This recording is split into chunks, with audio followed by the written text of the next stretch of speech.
Alexandre Dubé. Toute la question du profilage racial, du racisme au sein du SPVM, ça fait énormément jaser depuis les dernières heures. Pourquoi? Parce que Fadi Daguerre, que vous avez entendu il y a quelques minutes après, si vous l'avez manqué, c'est bien sûr en rattrapage sur nos différentes plateformes, faisait face aux commentaires du public pour la première fois, là, depuis le démantèlement partiel là, d'une équipe. On est dans le poste de quartier 39 à Montréal-Nord pour des allégations de gestes racistes.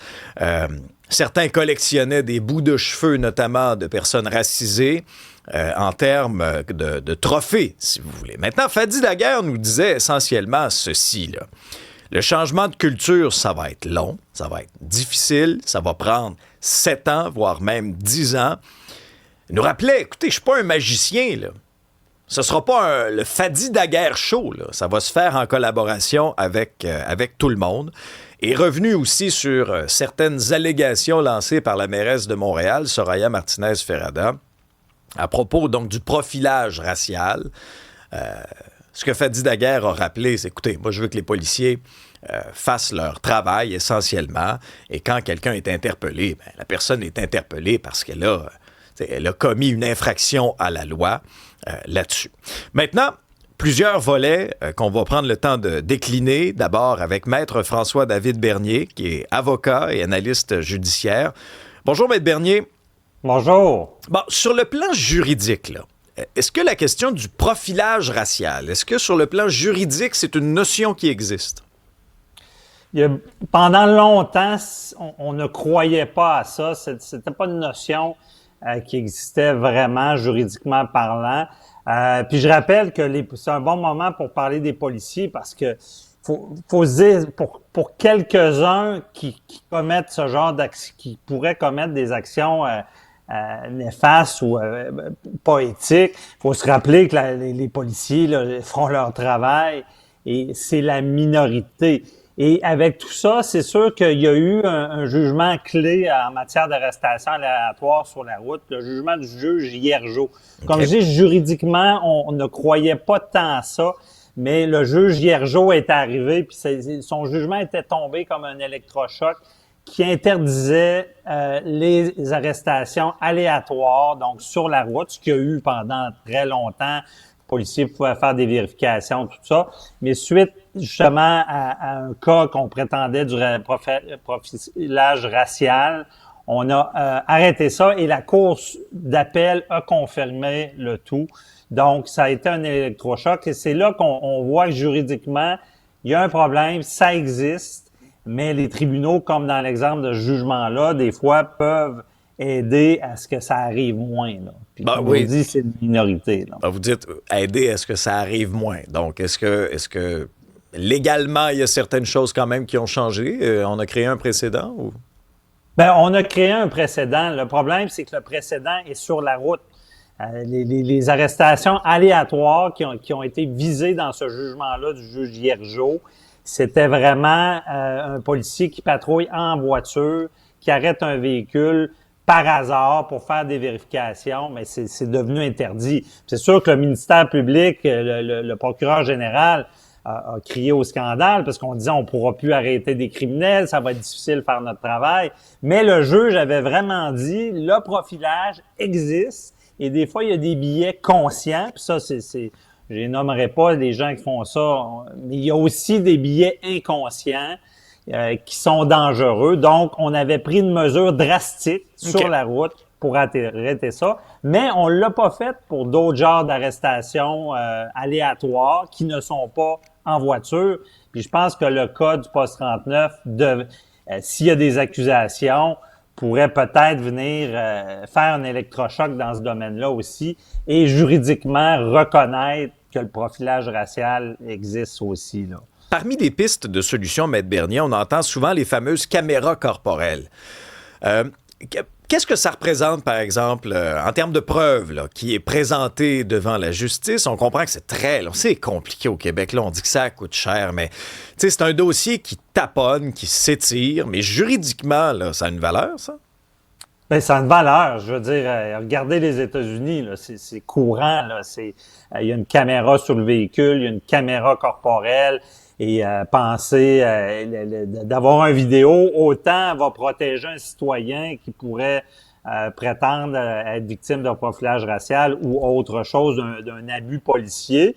Autant, ben, comme je vous dis, les policiers font leur travail, il faut qu'ils soient impliqués. Autant la caméra peut protéger le policier.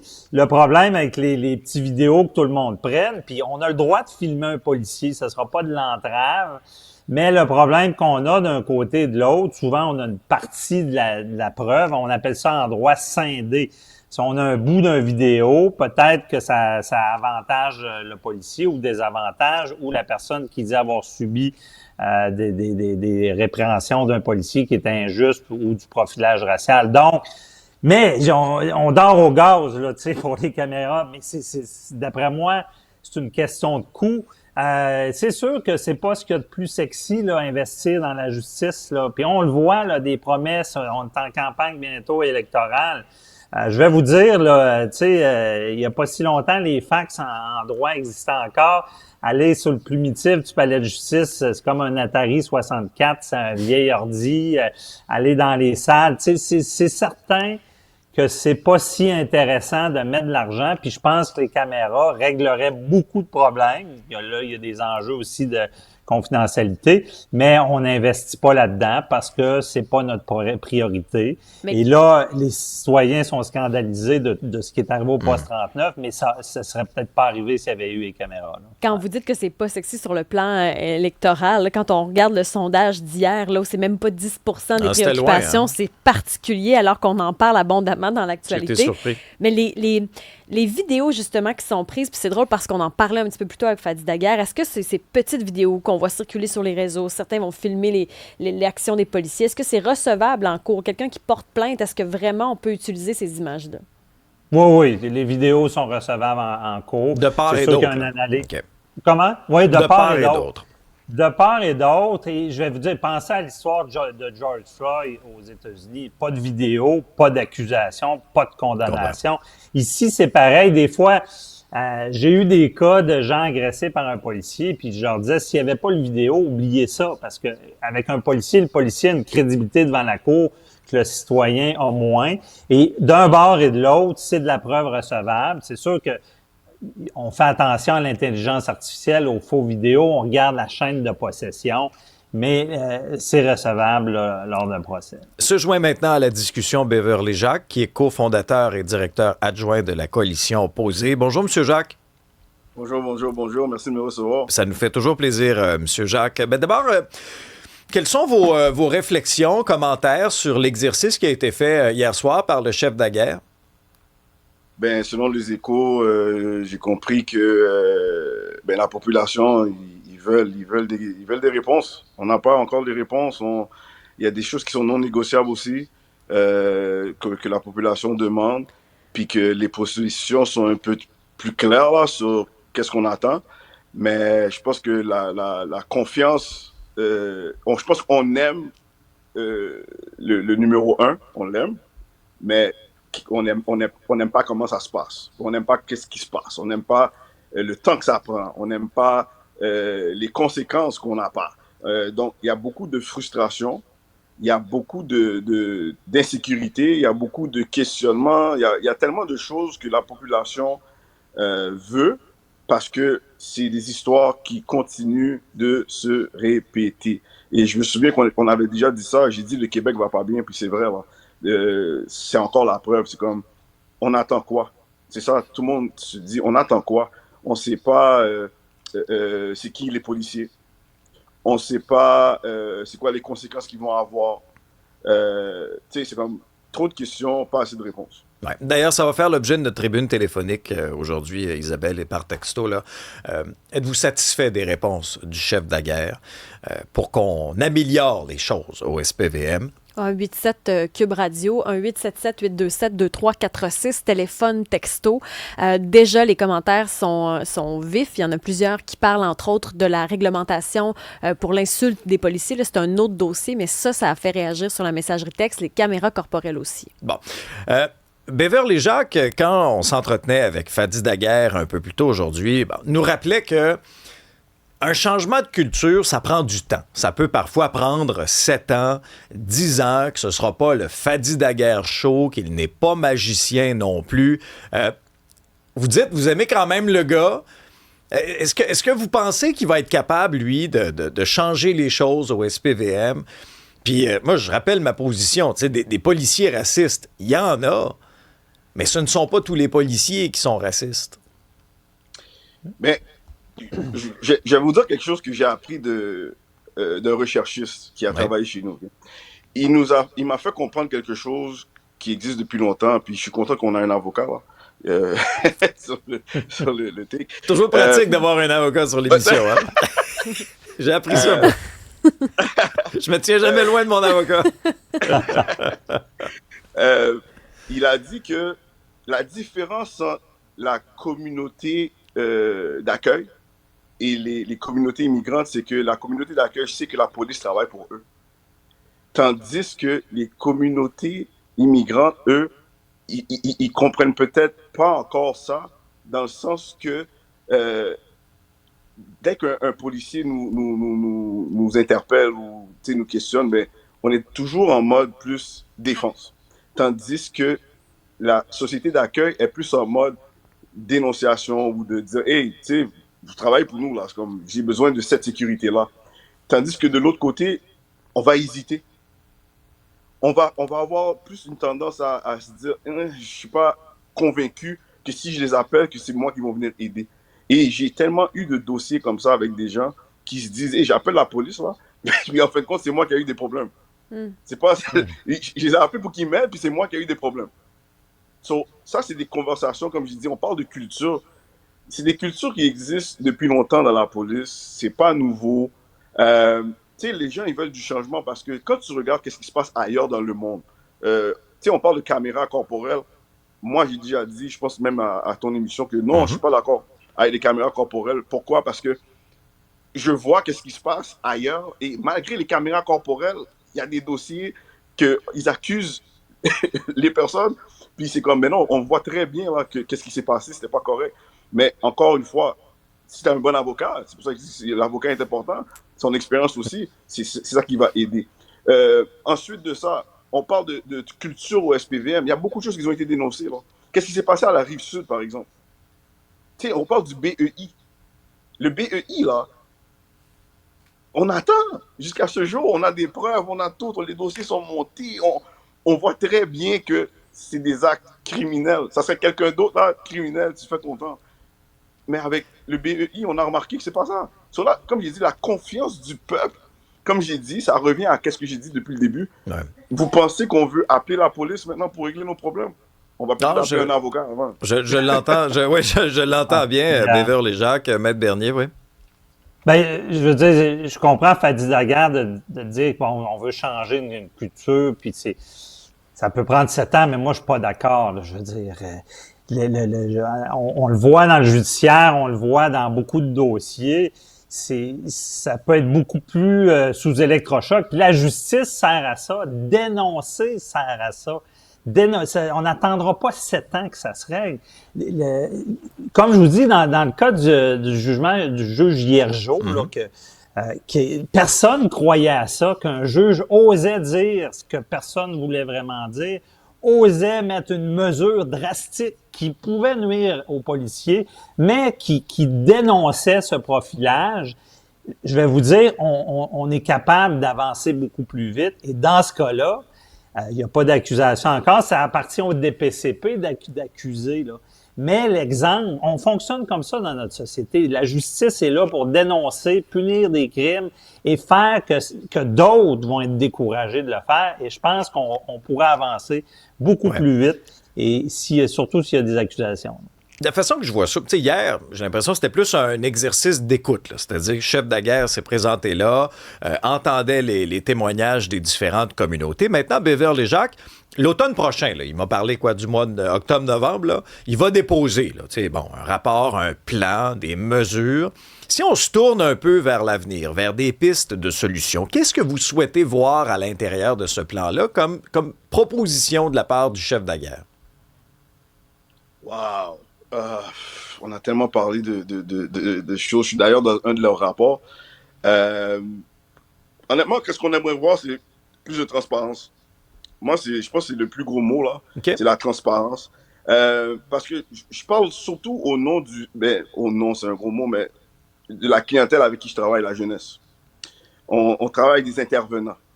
Tu sais, une des choses que au niveau des intervenants, même des intervenants ont des problèmes avec la police parce qu'ils font des arrestations avec des jeunes, puis ils ont dit, hey, t'as pas le droit de faire ça aux jeunes. Par exemple, on a accès à des ressources judiciaires, puis on dit, hey, t'es pas supposé de faire ça. Puis ils ont des problèmes avec la police par rapport à ça. Moi, je suis venu avec notre équipe aussi, je pense que c'est une réflexion qu'on a depuis des années par rapport aux intervenants, par exemple. Tu sais, il nous faut un genre une reconnaissance au niveau de la police ou de la loi, parce que il y a beaucoup d'intervenants qui n'ont pas des dossiers, je veux dire, mais qui vont en cours pour se défendre pour des situations comme ça. Transparence, une reconnaissance de certains métiers avec qui on doit travailler, comme les intervenants. Puis une dernière chose, je pense, ça serait vraiment je sais que la police fait des cobras, comme on dit, là, avec des gens, puis tout, mais il faut que je pense le communautaire, on a parlé de ça aussi, il faut que le communautaire, on aille éduquer la police. Ok, c'est pas le bon mot. Il faut qu'on aille ressourcer le corps policier de les réalités dans nos communautés pour que tu comprennes que quand tu viens travailler ici, là, ben nous, voici qu'est-ce qui se passe, voici qu'est-ce qu'il y a, voici comment tu dois approcher certaines situations.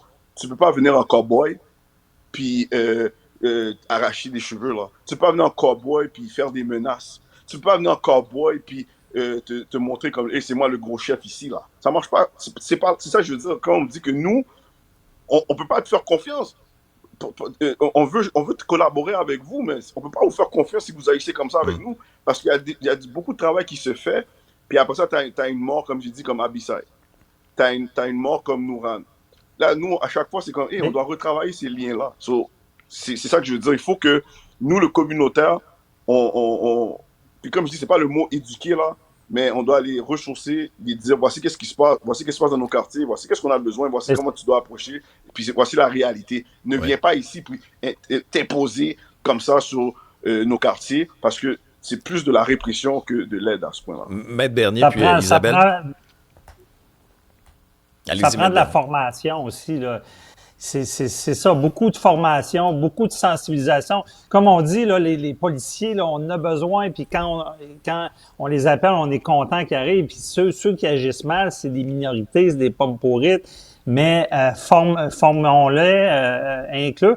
Et même d'inclure les personnes racisées aussi, les communautés. Il n'y a pas si longtemps, je pense qu'il y a à peu près 2 ans, il y avait personne dans la police de Québec qui venait, qui étaient des communautés, qui étaient engagées comme policiers. Tu sais, c'est une mentalité. Moi, je comprends Oui, oui. ce bout-là de mentalité que Fadi Daguerre dit, mais c'est ça, faut inclure et former, sensibiliser. Et moi, j'ajoute toujours ça prend la carotte, ça prend le bâton aussi, parce que quand on est conscient des agissements, je le répète, il faut bouger, là. C'est quand même long avant même de savoir s'il y a des accusations. Je comprends que c'est complexe, on marche sur des œufs, mais à quelque part, il faut que le système, même si c'est des policiers, soit efficace, là. Isabelle, ça suscite ce débat-là bien des questions sur la messagerie. Oui, ben il y en a plusieurs qui sont pour les caméras corporelles. Hélène, entre autres, elle pense que c'est une solution puis ça devrait être temps que ce soit fait. Là. Elle trouve que c'est long, en fait, avant qu'on mette ça en place. Il y a des questions également pour vous, M. Beverley-Jacques. Ouais. Là, rapidement, En rafale. il y en a qui se demandent, au fait, ils ont l'impression qu'il y a plus de transparence qu'avant. Donc, la question, c'est est-ce que vous ne pensez pas qu'il y a déjà un pas qui est fait vers la bonne direction? C'est une question de la messagerie. Il y a un pas qui est fait, il y a une ouverture qui est faite, mais une transparence, c'est comme si, je pourrais dire, c'est comme quand on parle aux médias. Parce que je vais vous donner un exemple. Il y a beaucoup d'avocats, ben pas beaucoup d'avocats. Il y a une avocate qui est venue dans nos bureaux, puis on a parlé. Puis tu sais qu'est-ce qu'elle a sorti? Elle a dit, j'aimerais ça savoir c'est qui la compagnie de PR du SPVM. Parce qu'elle dit qu'ils sont bien euh, euh, formés, voilà, pour donner l'information qu'ils veulent. tu sais, ils choisissent, puis ils connaissent bien leurs angles. Puis c'est ça qu'elle a dit. Elle voudrait savoir c'est qui la firme. Parce que, oui, il y a une transparence, mais c'est une transparence calculée. C'est pas une transparence, OK, ben voici ce qui s'est passé, puis voici où ça va. Puis... Non, c'est très calculé. Puis nous, on peut pas le savoir parce qu'on est le public. Mais elle, du point de vue légal, elle remarque que, hey, non, ils sont bien, ils donnent les informations qu'ils doivent donner. OK, en conclusion, en quelques secondes, Beverly Jacques, parce que ça aussi, ce commentaire-là, il revient souvent sur la messagerie, là. En même temps, puis je paraphrase, OK? En même temps, j'ose espérer que les membres de différentes communautés ne veulent pas non plus d'un corps policier qui va regarder à gauche quand un crime est commis à droite de peur d'intervenir. C'est pas ça que vous voulez non plus, là. Vous voulez une police équitable, là, puis c'est tout ça? Est-ce que je vous entends bien? Moi, qu'est-ce que je veux? Je parle pour moi. Moi, je veux que mes enfants marchent dans la rue en sécurité. Moi, je veux que les jeunes qui sont dans la communauté marchent en sécurité. Je veux que les familles qui sont dans les quartiers soient en sécurité. Je veux qu'on ait un Montréal. C'est pas un Montréal juste de festival, là. Comme on est une communauté, Puis je dis Montréal, je parle de Québec. J'habite au Québec, j'habite au Canada. On veut être en sécurité. C'est pour ça que les familles sont venues ici. C'est ça, c'est la sécurité, c'est le bien-être, puis le vivre ensemble, comme on dit. Mais qu'est-ce qui arrive, c'est que quand tu viens ici, puis tu te demandes est-ce que un enfant se fait... Je vais vous donner une réalité, là, je vais le dire. Tu sais que la première fois qu'on a pointé un fusil sur moi, c'était la police. Aïe, aïe, aïe. Ça, c'est ma réalité à moi. Ouais. Puis c'était où? C'était dans l'est de Montréal. Je ne vais pas aller dans trop de détails, mais c'est ça que je veux vous faire comprendre. C'est pas normal, ça. C'est pas ça qu'on veut. Il n'y a aucun parent qui veut ça pour son enfant. Mm-hmm. Donc, nous, qu'est-ce qu'on veut? C'est d'avoir une vie où ce qu'on appelle la police, parce qu'il y a une situation, ils viennent, ils nous aident, puis on a une bonne relation. Je vous entends très bien. Beverly Jacques, merci beaucoup. Maître Bernier aussi pour votre expertise. Ça contribue à enrichir la discussion.